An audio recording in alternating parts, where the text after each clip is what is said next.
This is Camzilla51 with another Transformers video review, and I'm trying a new thing with my camera. Well, I'm using my iPhone, but I built a new Lego base which can hold my phone and give me all kinds of groovy posability and such. So I'm just testing it out to see how it works. But the figure we have here today is the Henkei Voyager class Megatron, and this is one of my favorite figures that I have for the Generations Universe Classics line, all in one together. So I've been waiting for this figure for a long time because I don't have a Classics Megatron on my shelf, and it's like, who will lead my Decepticons who are just lonely up there? So now I finally have a Megatron, and this one I actually customized so that the gun shell backpack comes right off. It looks nice and clean, and I'll get more to that later. As for the alt mode, he is a gun again, thank God, instead of a tank or an elephant or something like that. But anyway, he feels really sturdy in the handle. He's got a clicking trigger, and everything looks really nice. He's in his G1 colors, so no more of that green and purple Nerf gun nonsense that was on the Hasbro American release. But yeah, it looks really nice. This is clear translucent plastic instead of green translucent. It looks really nice. No orange tips on the gun, which looks really awesome because we don't have to deal with any circus nonsense up there, you know, with the orange ring, whatever crap that is. But anyway, on to transformation. Just want to split the sides of the gun like this, and this can be a little confusing, so I'll go slow. It confused me until I read the instructions. But what happens basically is everything moves up there. So this arm comes over here and just moves up like that, and then the chest and the arm move up like this, and the chest rotates, and the arm comes out like this and pegs into the side, and then the chest comes down and the other arm pegs in, and that all keeps it in place. So then this arm moves around like this, and then the panel comes out and you get the hand out like that. And then the other arm comes down like that.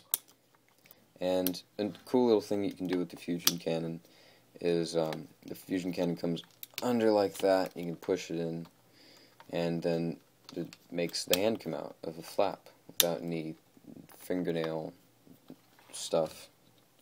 The chest compartment comes down, the head comes back up, and the chest closes in again. And it feels nice and secure because there's a tab in there. And back down here, what keeps this handle sturdy is that it tabs into there, so we want to untab that, move this back, and normally this plugs right into the back here, but I'll get to that later because I customized it to take it off. Then the legs come down like that, and then the feet, first the toes and then the heels, because it gives it a nice flush look in gun mode. And there you have it, Megatron in his robot mode. He looks really cool, but unfortunately, due to this backpack, he blocks out other figures that are standing behind him, and if he were to turn around like really quick, he'd just knock somebody over. And that can be pretty impractical. So what I did is I took a little X-Acto blade and I cut the little black parts there that are right on this silver peg. So now you can just boink right out of there. And just like the giant gun from the City Commander Fans Project set, you can just fold this up and sit it like a brick on the desk, and or hide it because it needs to be hidden. Anyway, this is his robot mode without the backpack, and I'm very happy I made the alter. I'm very glad I made the change. It looks really nice. It makes me think of more of a G1 look, and I'm very happy that I did that. I do know that these shins go up, and it's a preferred aesthetic. You know, if you want it angled like this, or if you want it more blocky like that, that's totally up to personal choice. I like it this way because you can see more of the rest of the leg, and because when you've got this up in like knee poses, then it's very obstructive. So I just keep it down.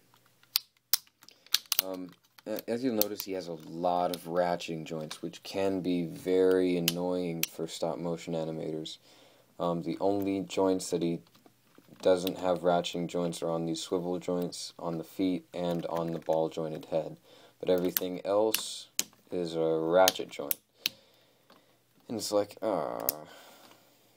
it gets in the way. I wish there was some way to get rid of those ratcheting joints so they were smoother, but what can you do? Anyway, the fusion cannon is on the bottom of the arm, not on the side. You could put it on the side if you wanted to permanently fix it there and make it never transform, which is possible, but it's not ideal if you want it to still transform. He doesn't have any gimmicks. The best thing I could call a gimmick is he's got a little, it's not a light, but he's got two pieces of red transparent plastic on the inside of his scope, and if you got light running through it, just like if you had light running through his eyes, like, I'll put him up to the light here. He's got good light piping. He's like, I will eat your babies! But yeah, it's like really cool. Especially if you have him lit on the shelf. Just as a little size comparison, here he is with the Universe Starscream Deluxe class. And Megatron is significantly bigger, but he's a leader. He's kind of supposed to be. I mean, I guess you can kick Starscream around easier because he's smaller. Get out of here, Starscream! So, little sibling rivalry. Looks good on the shelf. So, I do recommend the figure, despite the problems with the posability, just because it's Japanese, it's from Japan, and it's got chrome. It's in its G1 colors. This is what America should have done with the Hasbro release. And this just fills in the gap on the classic shelf where the Megatron belongs. But anyway, I'm very happy to own this figure, and I recommend that you do spend the extra money to go on eBay if you're looking for it. So, this has been Henkei Voyager Class Megatron.